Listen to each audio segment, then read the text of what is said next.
예, 오늘 우리 사도행전 2장 17절, 18절 말씀으로 이 아침에 은혜를 나누겠습니다. 이번 주 우리 강단의 본문 좀 기억을 해보면 예수님께서 이렇게 말씀하셨어요. 바리새인과 사두개인의 누룩을 조심하라고요. 그 얘기가 뭘까요? 두 가지입니다. 율법을 강조하는 율법주의, 표적을 강조하는 신비주의 조심하라고 하신 겁니다. 교회의 본질을 놓치게 하는 큰 흐름이 있다 이 말이에요. 이 두 가지를 강조하면서 문제는 복음을 자꾸 놓치게 만들어요. 먼저 율법주의는요. 율법을 강조하는 거죠. 율법은 나쁜 건 아닙니다. 마치 율법이 나쁜 것처럼 여기는데요. 율법 하나님이 만드신 거예요. 하나님이 만드시고 하나님이 모세에게 주신 겁니다. 그래서 율법을 이렇게 쭉 보면 뭐 우리가 잘 아는 십계명 같이 인간으로서 지켜야 되는 거 있습니다. 도덕법, 또 하나님의 나라의 백성으로 예배 어떻게 하는지 의식법, 그리고 하나님 나라의 시민으로 지켜야 할 거 시민법 이렇게 있습니다. 이제 그리스도께서 오심으로 율법이 폐기됐다고 해요. 도덕법은 인간으로서 도덕법은 남아 있고 의식법. 그래서 우리가 피제사 안 해도 되는 겁니다. 그리스도께서 완성하셨기 때문에 십자가에서요. 시민법. 이 모든 사람이 그죠? 그리스도 안에서 하나님 나라의 시민으로 성령의 인도를 받도록 인치셨기 때문에 시민법을 더 이상 폐기됐다고 합니다. 완성됐다고요. 근데 이 하나님 주신 좋은 율법을 가지고 강조하는 거죠. 또 그 율법을 잘 지키자고 한 전통을 강조하는 겁니다. 그러니까 주일날 우리가 은혜 받아야 된다 맞는데 주일 성수하지 않으면 안 되니 뭐 이제 부칙을 정하는 거죠. 그 중에 정한 거 하나가 이번 주 본문에 나온 장로들은 떡 먹을 때 손 씻어라예요. 그럼 손 씻으면 되죠 뭐. 근데 손 안 씻은 제자들을 보고 비난한 겁니다. 또 얘기를 한 거죠. 근데 예수님이 두 가지 문제를 지적하세요. 율법주의의 두 가지 문제점. 첫 번째가 뭐냐. 일단 그 손 씻는 전통을 강조하는 사람들의 동기를 지적하십니다. 동기가 있는 거예요. 다른 것도 똑같이 지켜야 되는 게 아니고 지금 제자들이 안 먹는 거기에 전통 그 손 씻는 전통을 갖고 얘기하는 사람의 동기를 지적하십니다. 그렇잖아요. 지금 그냥 그 제자들이 손을 씻고 먹기를 바래서 하는 게 아니에요. 그잖아요. 그 동기를 지적하세요. 그러면서 거기에 뭘 얘기하시냐면 하나님을 부모를 공경하라는 하나님이 주신 율법이 있지 않냐. 근데 너희들은 그 부모한테 드릴 돈이 아까워서 그러면서 이제 자기네들이 전통을 부모님들한테 공경하는 마음으로 돈을 드리는 게 있었나 봐요. 근데 그게 아까운 거예요. 그래서 부칙을 또 만듭니다. 그 부모한테 드릴 돈 하나님께 바칠 돈이라고 하면 안 드려도 돼 이러는 겁니다. 이게 뭐 쉽게 얘기하면 갖다 붙인다 이 말이에요. 동기로. 그럴싸하게 율법을 가져다가 너희들 동기로 쓰고 있구나. 지금 한국도 많이 어지러운 게 뭡니까? 법을 갖다가 이쪽 팀은 이쪽 진영은 이렇게 해석하고 저쪽 진영은 저렇게 해석하고 지금 이 난리거든요. 동기에 지금 문제가 있는 거예요. 하나님의 법을 전통으로 만들어 놓는데 이걸 동기가 있게 전통을 만들어 놓은 겁니다. 그걸 지적하셔요. 율법주의의 무서운 점이죠. 그 율법주의에 휘둘리면요, 사람들을 자기 동기에 따라서 움직일 수 있다는 얘기가 되는 겁니다. 그거 주의해야 돼요. 두 번째로, 그러면서 예수님이 얘기하시는 거예요. 그 율법을 주신 하나님의 이 뜻을 본질을 놓쳤다 이 말이에요. 율법 왜 주셨습니까? 그렇게 손 씻으면 깨끗해지라고 하나님이 주신 겁니까? 그 얘기가 아니라 이 말이에요. 손은 니네들이 씻어서 할 수 있지만 너희들은 마음은 무엇으로 씻을래? 그게 율법의 본질이에요. 살인하지 마라. 당연히 살지 말아야죠. 근데 예수님이 이렇게 얘기하셨거든요. 사람들 보고 미워만 한 것도 살인한 건데 그렇게 따지면 저는 수천 명 살인한 것 같은데요. 간음하지 말라. 지나가는 여자만 봐도 간음한 건데 예수님이 마태복음에 얘기하지 않았습니까? 그럼 우리 그 율법을 지킬 재간이 없어요 우리가. 그렇지 않습니까? 쉽게 뭐냐? 우리의 마음에 일어나는 영혼에 일어나는 하나님을 떠나서 온 이 영적인 문제들이 우리의 힘으로는 해결이 안 되는 거예요. 그래서 구원받을 수가 없는 겁니다. 율법으로는 절대 구원받을 수가 없는 거예요. 왜냐? 그걸 자제할 우리에게 능력이 없어요. 이걸 인정하지 않는다면 정말 이게 악한 겁니다. 그게 악한 거예요. 진짜 나를 인정하지 않으면 우리가 구원을 받을 수가 없어요. 우리 속에서 일어나는 이 영적인 문제를 아무리 도덕, 교육, 아무리 바르게 살라고 다짐을 해도 못 이겨요. 우리 속에 일어나는 분노, 미움, 또 영적인 문제들이 있잖아요. 괴로움. 이걸 우리 힘으로 이길 수가 없어요. 내가 바르게 해서 구원을 받아야 되는데 이게 일어나는데 우리가 그걸 해결할 방법이 없단 말이에요. 그래서 복음을 주신 거거든요. 이 본질을 싹 놓치는 겁니다. 율법주의를 하면요. 율법을 가지고 정죄하고 판단하고 그걸 기준으로 자꾸 얘기하면 누가 옳고 자꾸 시시비비를 자꾸 가리기 시작하면 이 영혼이 죽습니다. 본질을 자꾸 놓친다 이 말이에요. 그죠? 그래서 예수님이 말씀하신 겁니다. 교회에서 율법주의 주의해라. 두 번째로 신비주의 주의해라 그랬습니다. 신비주의가 뭡니까? 표적을 구하는 거예요. 이 바리새인들 뭘 구하고 있느냐? 모세가 홍해 갈랐던 거 그런 거. 저 엘리야가 선지자 750명 그 제단 불살르고 그 사람도 다 죽였던 거. 또 저 중요한 거. 이스라엘을 이스라엘답게 만드는 그런 표적들. 그 예수님이 그 마음을 아시고 이렇게 얘기하셔야죠. 시대의 표적을 왜 못 보느냐.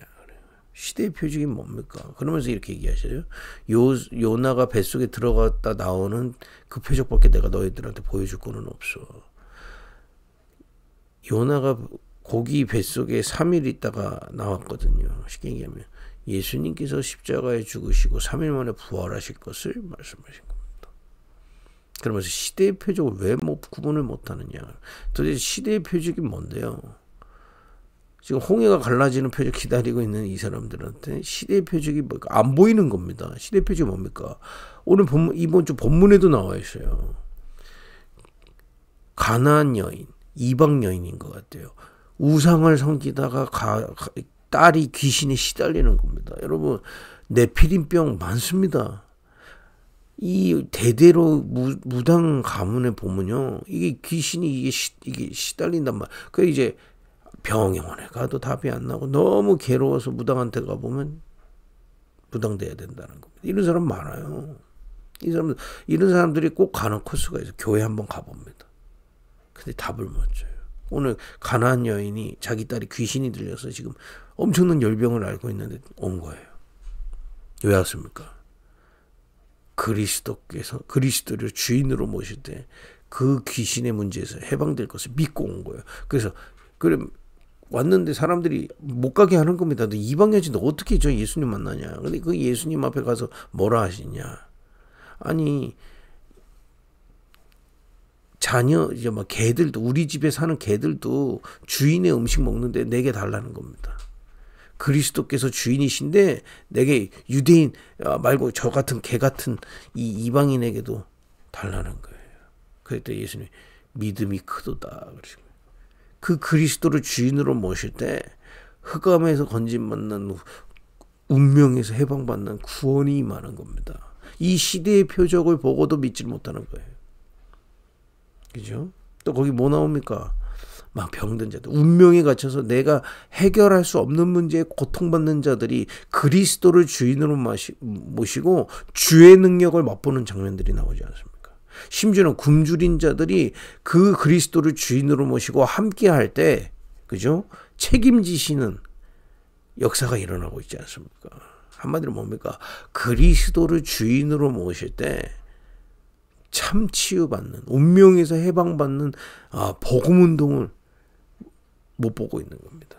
여러분, 자칫 잘못하면요, 교회에 가서요, 이 교회의 역사는 흑암, 이 두 가지입니다. 율법은 너무 하나님 주신 거지만 그걸 가지고 자기 동기를 위해서 사용하거나 본질을 다 놓치고 그거 강조합니다. 그죠? 우리는 그리스도를 주인으로 모실 때만 구원받을 수 있어요. 그죠? 율법이 있는 건 그걸 강조하기 위한 겁니다. 그죠? 율법도요, 결국에. 또, 하나님의 능력은 신비합니다. 그러나 진정한 신비는 그리스도를 주인으로 모실 때 우리가 운명에서 해방받는 겁니다.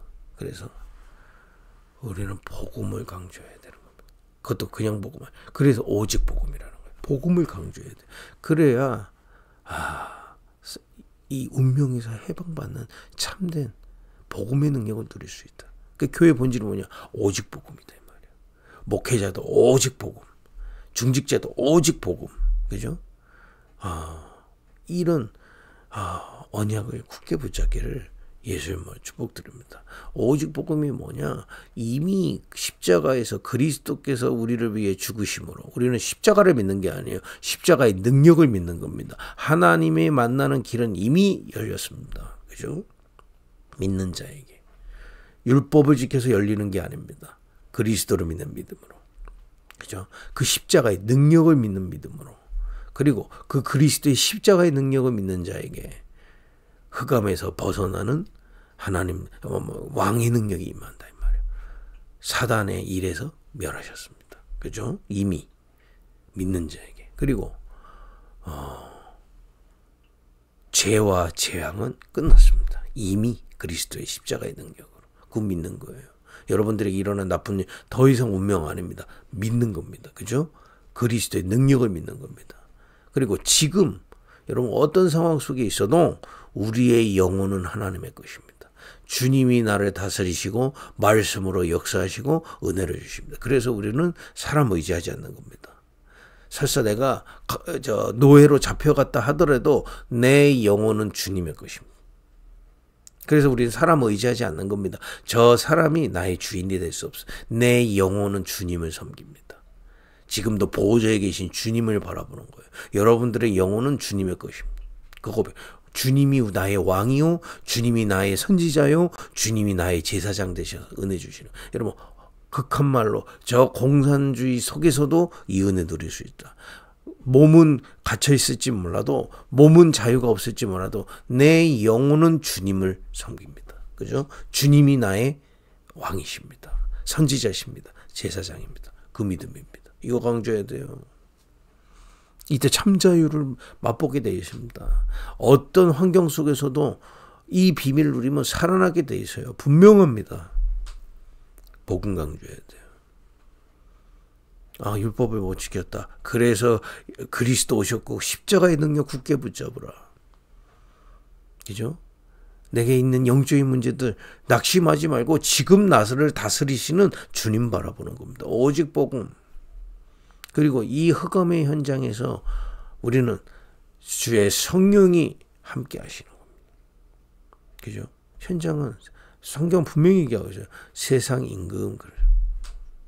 그래서 다 사단에 속아서요. 하나님보다 자기가 높다고 생각하죠. 그러니까 하나님 우습게 여기는 거죠. 그죠? 결국에는 왜 핍박하거나 왜 안 믿는, 하나님 우습게 여기면 여기는 겁니다. 왜 그러냐? 흑암에 잡혀있기 때문에. 사단의 거짓말, 네가 하나님처럼 될 것이다. 이 거짓말이 장착돼 있다 이 말이에요. 그리고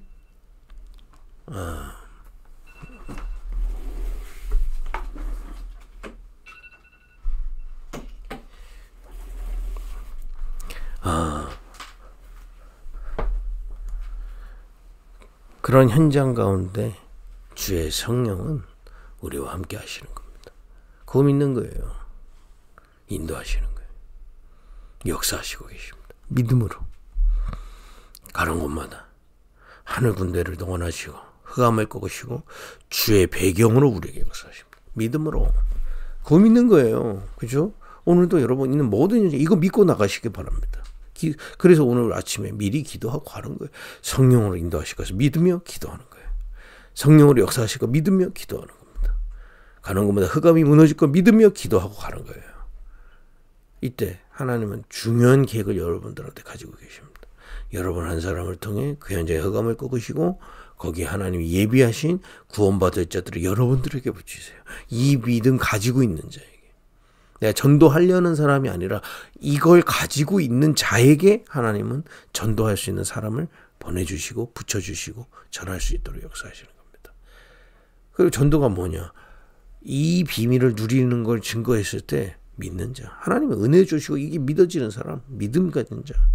그런 사람들을 이제는요, 전도도 다르게 해야 돼요. 뭐 예수 영접시키고 교회 대충 보내는 게 아니라 이 사람이 정말 이 복음의 맛을 보고요. 진짜 복음 강조해서 이미 끝내신 그리스도, 지금 역사하시는 그리스도, 현장에 함께 하시는 그리스도, 임마누엘, 이 비밀이 믿음 가지고 누릴 수 있을 만큼 전달하는 그게 바로 전도입니다. 우리가 바리새인과 사두개인의 교훈을 주의해야 되겠습니다. 왜냐? 시대마다 교회가 결국에는 이게 기어들어와요. 복음 말하는 것처럼 해놓고는 율법주의 기어들어옵니다. 누군가의 동기로 인해서 율법을 강조하고 정죄하고요.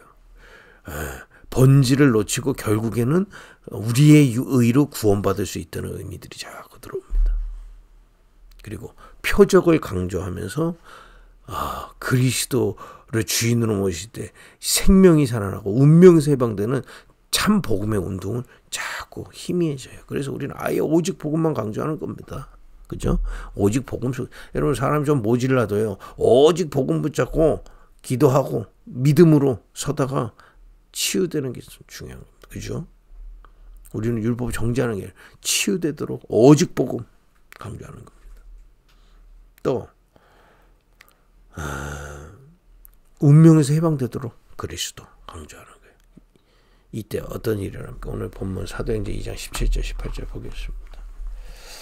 하나님이 말씀하시기를 말세에 내가 내 영을 모든 육체에 부어주리니 너희의 자녀들은 예언할 것이요 너희의 젊은이들은 환상을 보고 너희 늙은이들은 꿈을 꾸리라. 그때에 내가 내 영을 내 남중과 여종들에게 부어주더니 그들이 예언할 것이요. 하나님의 말씀으로 미래 알게 되어 있습니다. 분명합니다. 이런 참된 복음운동으로 하나님의 말씀으로 길을 걷는 참된 증인들이 우리 금익교회 안에서 또 우리 금익교회가 그 본질 놓치지 않는 교회 되기를 예수님의 이름으로 축복드립니다. 기도하겠습니다. 하나님 감사합니다. 본질을 놓치지 않는 오직 복음의 교회로 서게 하옵소서. 우리 한 사람 한 사람이 오직 복음을 누리게 하여 주옵소서. 예수님의 이름으로 기도했습니다. 아멘.